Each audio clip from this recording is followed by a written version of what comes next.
I've been hiking and backpacking for about 10 years now. I've seen some weird stuff, weird tracks, abandoned campsites that looked like they were left in a hurry, but nothing ever made me want to quit the hobby entirely. That changed last November. It was the very beginning of winter. The snow hadn't started falling heavily yet, but the temperature had dropped significantly, and the ground was locked up in a hard frozen state where every step you took crunched loudly. It was supposed to be a farewell to autumn trip. It was myself, my best friend Julian, and his girlfriend Sophia. Julian is the type of guy who thinks he can punch his way out of any situation. A total skeptic who laughs at campfire stories. Sophia, on the other hand, is sharp. She notices things. She's the one who spots the deer 5 minutes before anyone else does. But she also gets anxious easily, which Julian usually teases her for. We chose a trail up in northern Minnesota near the Boundary Waters. It's dense, unforgiving territory, especially when the freeze sets in.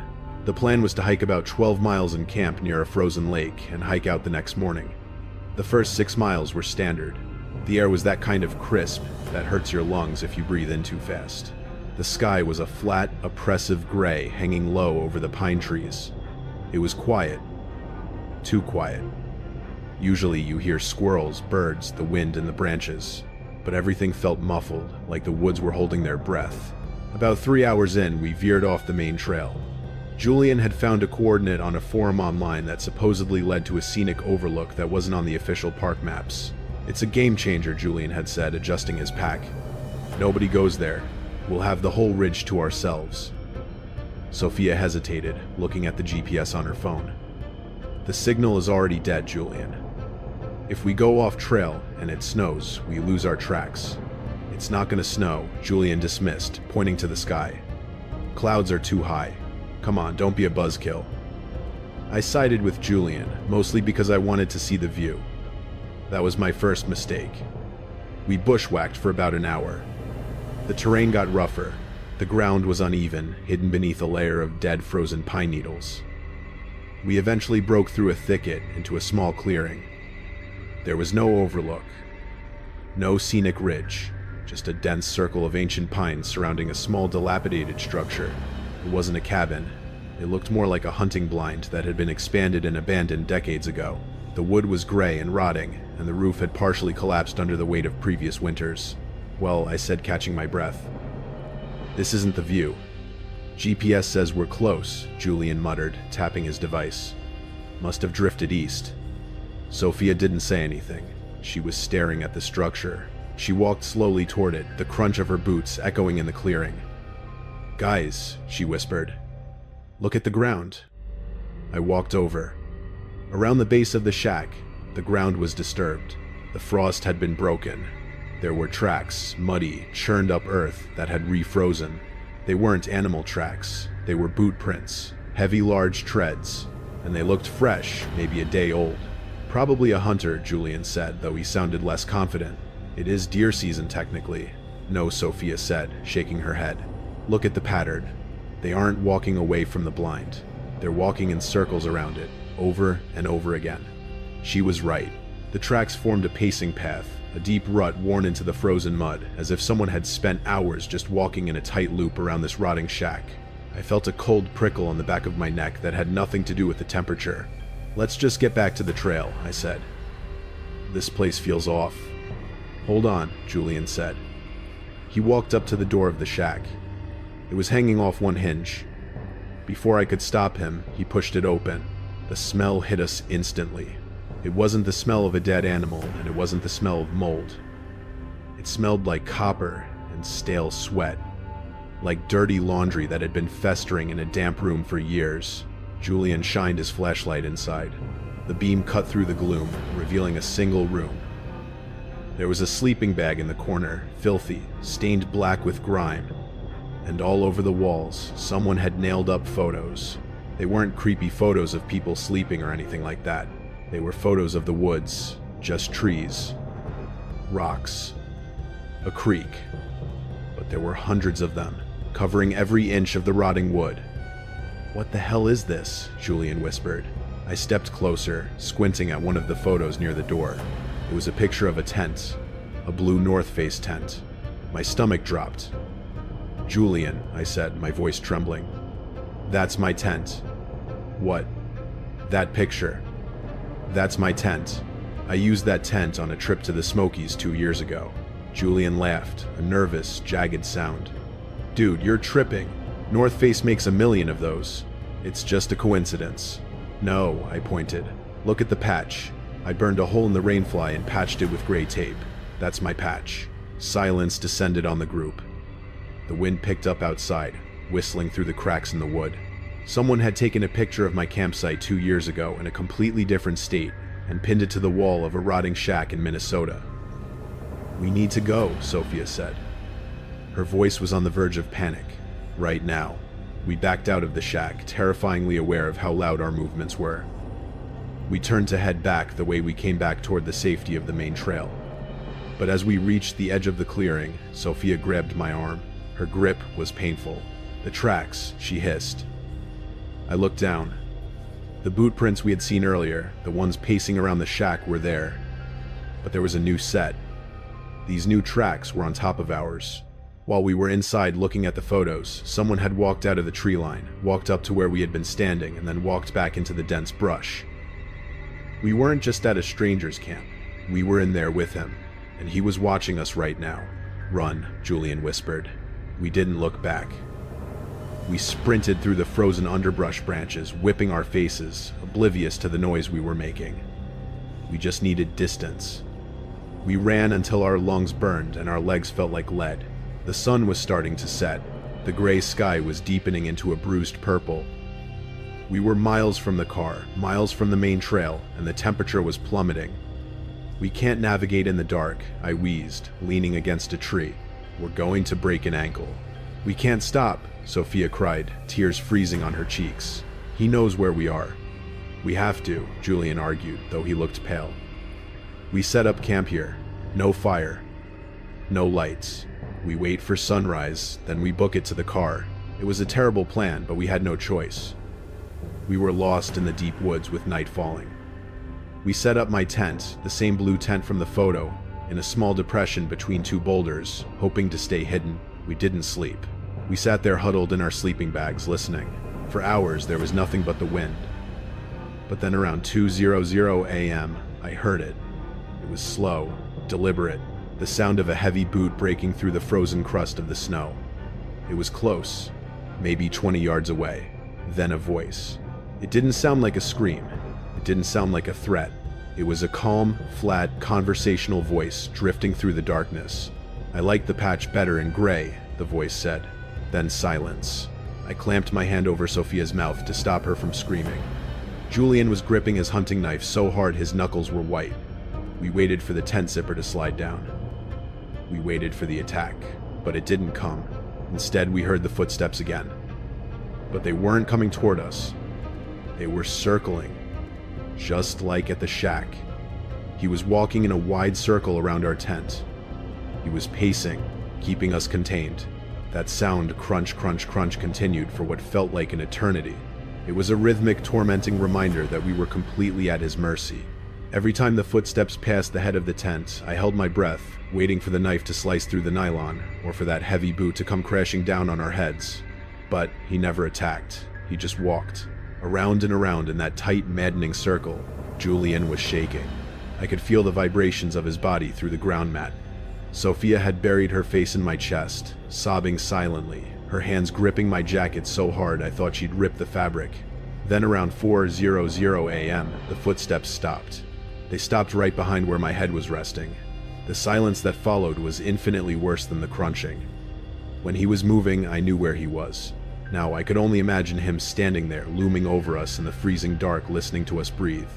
A sound scratched against the fabric of the rainfly. It was a soft plastic zip sound, like tape being pulled off a roll. Then, the sound of paper crinkling, a gentle pat against the nylon inches from my ear, and then walking. But this time, the footsteps were moving away. Crunch, crunch, fading into the distance until the wind swallowed the sound completely. We didn't move for another 3 hours. No one slept. No one spoke. We just lay there paralyzed by the absolute certainty that if we unzipped that door, he would be standing there smiling.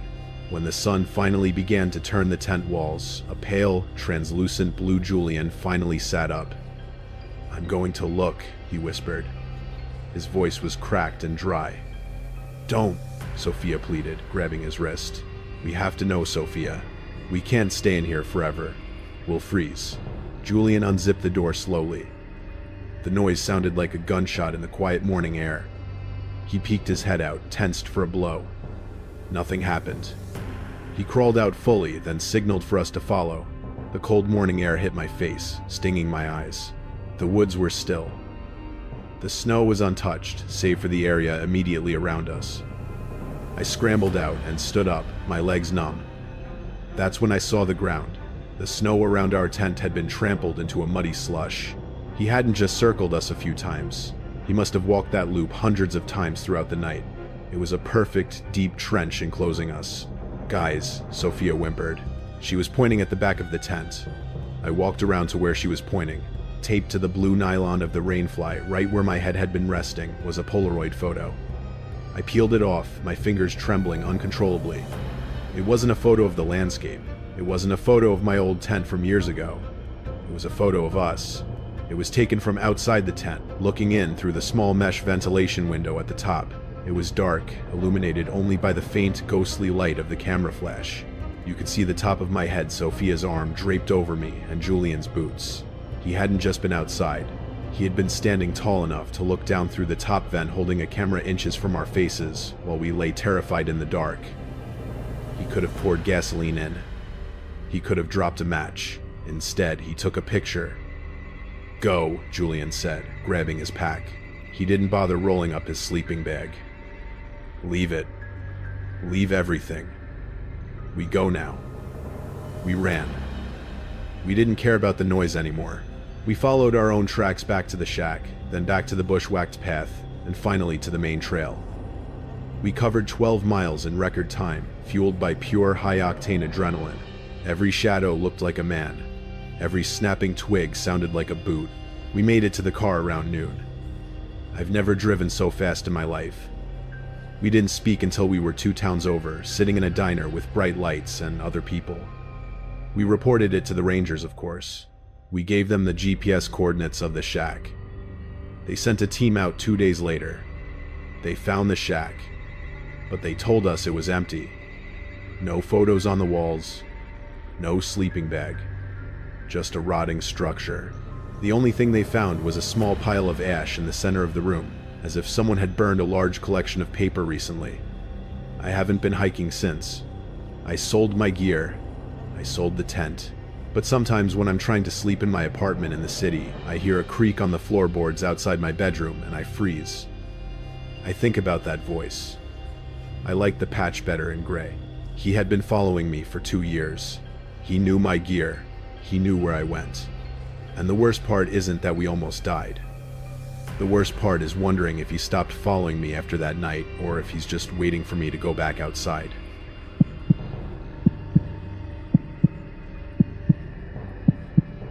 I've never been afraid of being alone.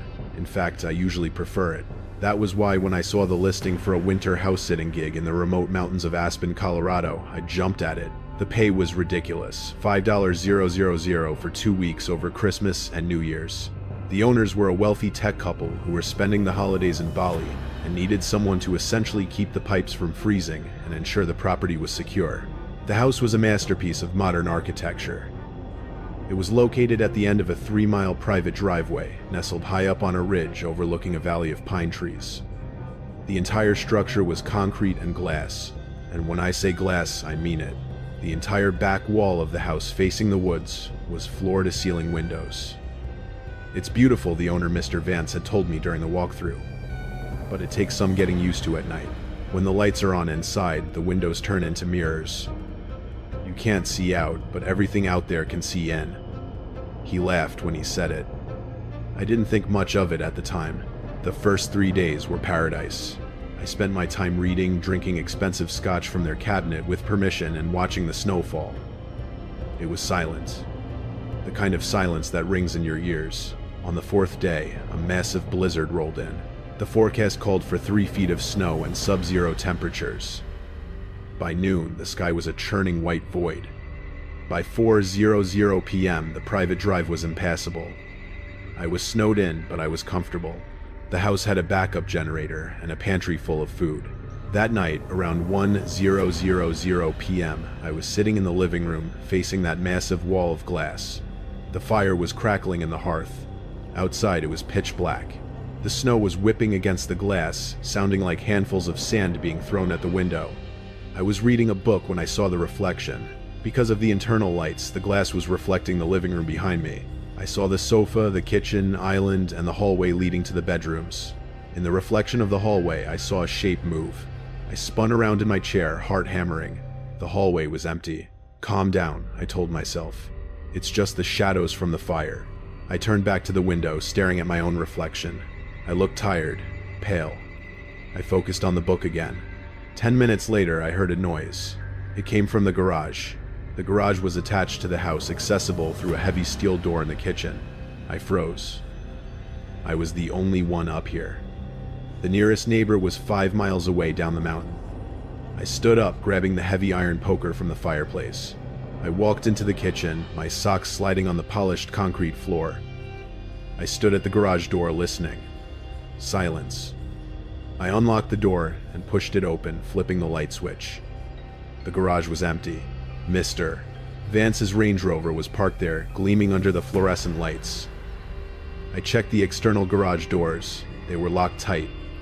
"Hello," I called out. I felt stupid immediately. If someone was there, they weren't going to announce themselves. I went back inside, locking the door behind me. Just the wind, I thought. The wind shaking the heavy doors. I went back to the living room and poured myself another drink. I needed to relax. I sat down facing the glass wall again. I tried to focus on the fire, but my eyes kept drifting to the black void outside. Mr. Vance was right. It was unnerving. I felt like I was on a stage, performing for an audience I couldn't see. I decided to close the automated blinds. There was a panel on the wall that controlled the heavy blackout shades. I walked over and hit the down button. The motor whirred, and the thick gray fabric began to descend slowly from the ceiling, covering the glass inch by inch. I watched them go down. They covered the top of the trees, then the middle trunks. Then, just as the blinds were about 6 feet from the ground, about eye level, I saw it. Standing outside, pressed right up against the glass, was a face. It wasn't a reflection this time. It was a man. He was wearing a dark hood, his skin pale and windburned. His hands were cupped around his eyes to block the glare, and he was staring directly at me. I screamed, stumbling back and knocking over a lamp.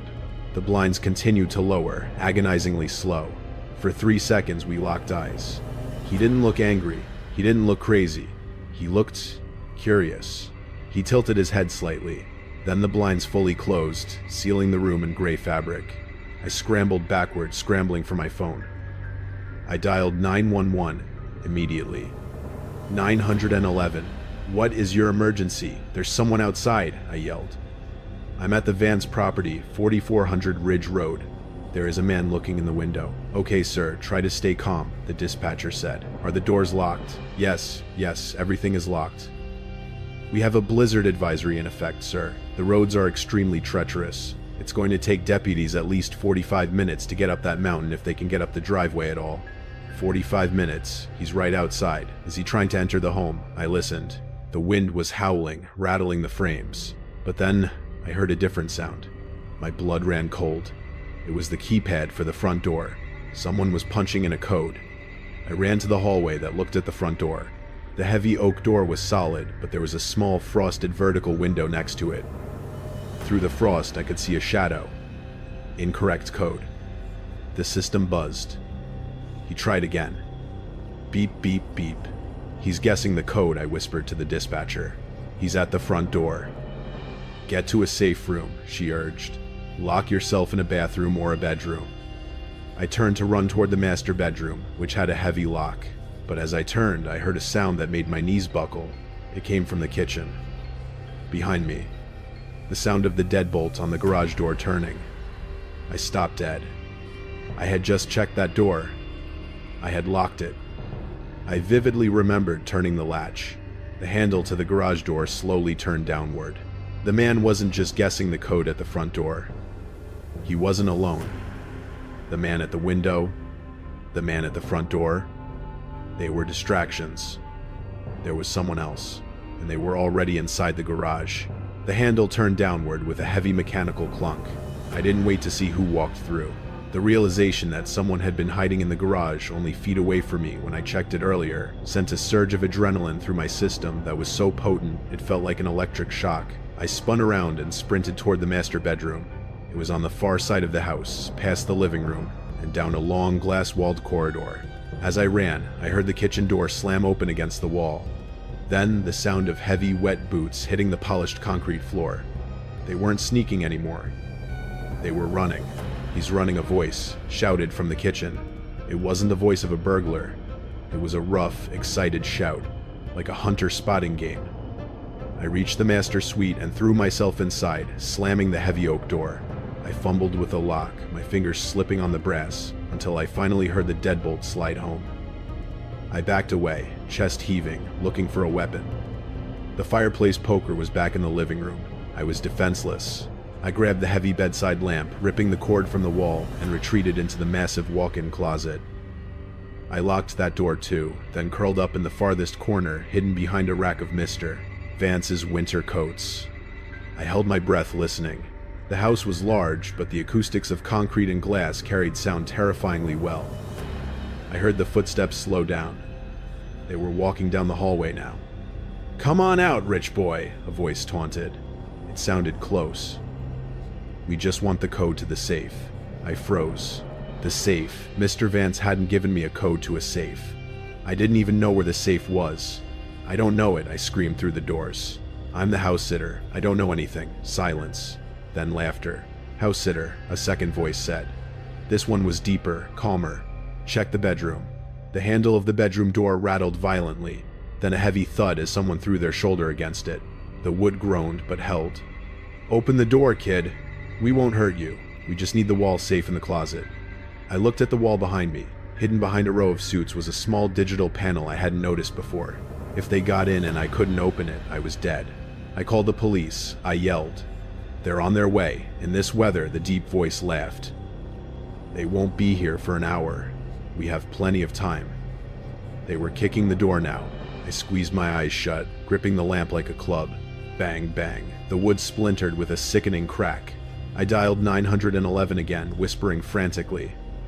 "They're breaking into the room. Please hurry. Deputies are 5 minutes out," the dispatcher said, her voice tense. "They're coming up the drive on snowmobiles. Can you hide? I'm in the closet.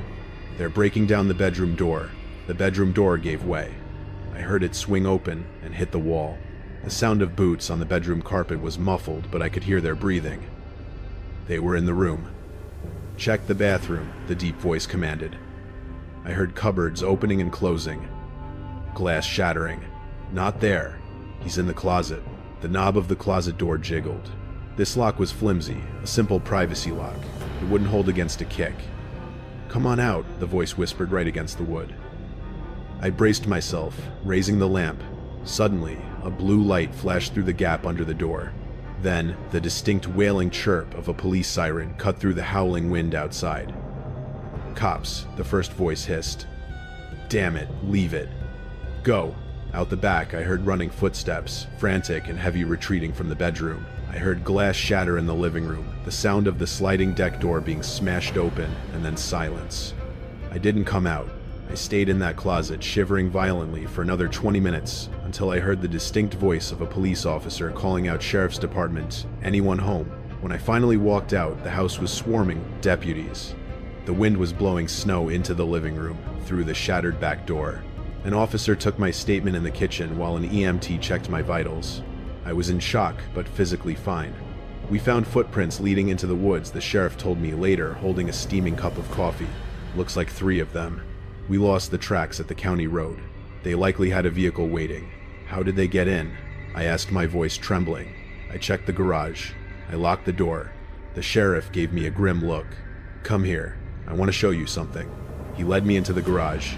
It was cold and smelled of gasoline. He pointed to the ceiling. In the corner of the garage, there was a small attic access hatch. It was open. A ladder was dangling down from it. We found sleeping bags, food wrappers, and waste buckets up in the attic crawl space, the sheriff said. Judging by the dates on the food wrappers, they've been up there since before you arrived. My stomach turned. They weren't breaking in, son, the sheriff said softly. They were waiting. They waited for the owners to leave. They watched you for 4 days. They watched you read, watched you sleep, watched you eat. They were just waiting for the storm so the police couldn't get here. I left Aspen that night. I didn't even pack my bag. I just got in my car and followed the salt trucks down the mountain. I still have nightmares about the glass wall. But the scariest part isn't the man I saw outside.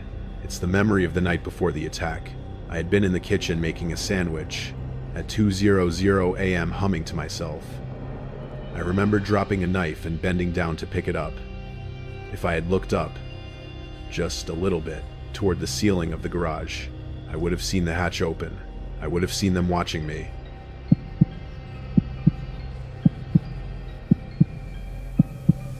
There is a specific kind of loneliness that exists only at 3:00 a.m. It's a heavy, sterile silence, interrupted only by the hum of servers and the flickering of fluorescent lights. I worked the graveyard shift for a private security firm called Sentinel Homewatch. We weren't the police, and we weren't just an alarm company. We monitored high-end estates for the ultra-wealthy politicians, celebrities, CEOs. People who could afford to have cameras in every room and a dedicated operator watching their property live.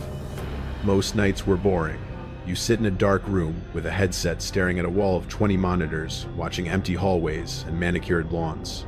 Occasionally, a motion sensor trips because of a stray cat or a coyote, and you log it. That's it. But then there was the night of December 23rd. It was deep winter. A massive ice storm had hit the state, knocking out power grids in 3 counties. Our facility had backup generators, so the hum of the AC was louder than usual. I was the only one on the floor. My supervisor, Greg, had gone to the break room to nap. At 3:14 a.m., a Priority 1 alert flashed on my screen. Client 409. Blackwood Estate Event Perimeter Breach. Guest House. Status Silent Alarm. The Blackwood Estate was a massive property up in the Catskills. The owners, the Blackwoods, were currently in Europe for the holidays. The house was supposed to be empty. I clicked the icon to open the camera feed. Monitor 4 flickered to life. It showed the exterior of the guest house, a small cottage about 100 yards from the main mansion.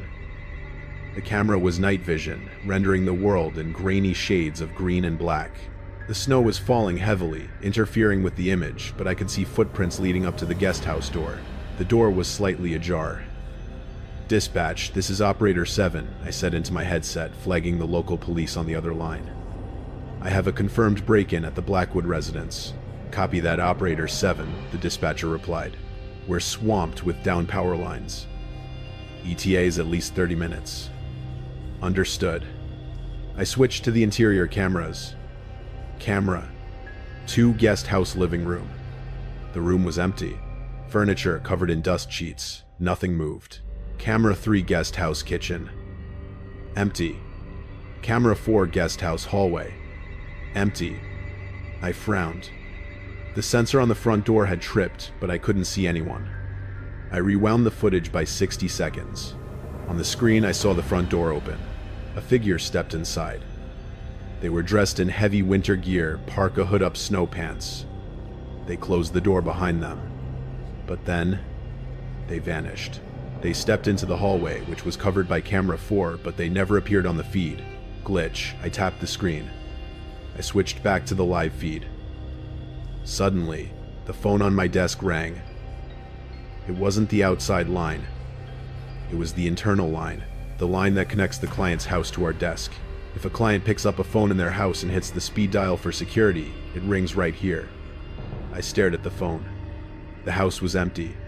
The intruders were inside. Why would the intruder call me? I picked up the handset. "Sentinel Security, this is Benjamin. Is everything okay?" For a moment there was only static. Then, a voice. It was a woman's voice. She sounded elderly, confused, and terrified. "Hello, is someone there?" she whispered. "Ma'am, who is this?" I asked, my fingers flying across the keyboard to check the client logs. Mrs. Blackwood was 30 years old. This woman sounded 80. I don't know where I am, she stammered. It's so cold. The lights are out. There's a man walking outside. Ma'am, are you in the guest house? I think so. I was sleeping, and I heard glass breaking. Please help me. Okay, listen to me.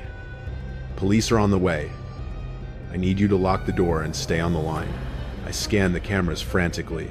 Ma'am, I'm looking at the cameras inside the house. I don't see you. Which room are you in? I'm in the bedroom, she whispered. The blue room. I clicked on camera 5 guest house bedroom. The room was blue. I could see the bed, the dresser, the window, but the room was empty. The bed was made. The rug was undisturbed. There was no one in that room. Ma'am, I said, a cold feeling spreading in my stomach. I'm looking at the bedroom. I don't see you. I'm right here, she cried. I'm sitting on the bed. Why can't you see me? Wave your hand, I commanded. Wave your hand at the ceiling. I stared at the monitor.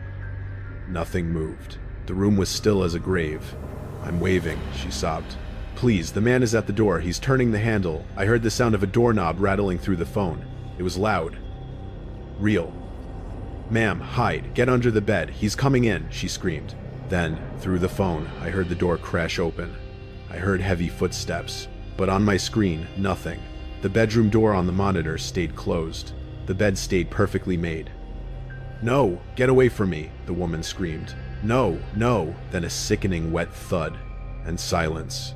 I sat there, frozen, staring at the empty room on the screen. The phone line was still open. I could hear heavy breathing. Hello, I stammered. Hello, then a voice spoke into the receiver. It wasn't the old woman. It was a man. His voice was low, distorted, and calm. Your cameras are on a loop, Benjamin, he said. My heart stopped. We hacked the feed 10 minutes ago. You're watching footage from last week. I looked at the timestamp on the monitor. 03:18 a.m. Then I looked closer. The seconds weren't ticking. It was frozen at 03:18:05. Who is this? I demanded, my voice cracking. You should check the main house cameras, he said. We aren't in the guest house anymore. The line went dead. My hands shaking, I switched the feed to the main mansion. Camera 1, foyer. The feed loaded. This one wasn't frozen. The timestamp was ticking. And there, standing in the center of the grand foyer of the Blackwood estate, were 5 figures. They were all wearing white masks. They were standing in a semicircle facing the camera. They weren't moving. They were just staring into the lens. And in the center of the semicircle, tied to a chair, was a man. He was wearing a security guard uniform. It was Greg, my supervisor. I spun around in my chair to look at the break room door behind me. It was closed. Greg, I called out. No answer. I looked back at the screen. One of the masked men stepped forward toward the camera. He held up a small whiteboard. On it, written in red, Benjamin, was a message, "Don't turn around." I felt a subtle change in the air pressure of the room. A faint scent of cold winter air and gasoline drifted past me. I realized then that the break room Greg had gone to didn't have a back exit, but the server room did, and the server room connected directly to where I was sitting. I watched the screen.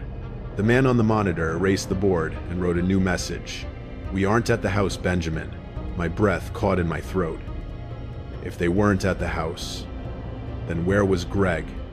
I looked at the background of the video feed. I recognized the wallpaper. It wasn't the Blackwood estate. It was the lobby of our building. They were downstairs. I stared at the monitor, my brain struggling to process the image.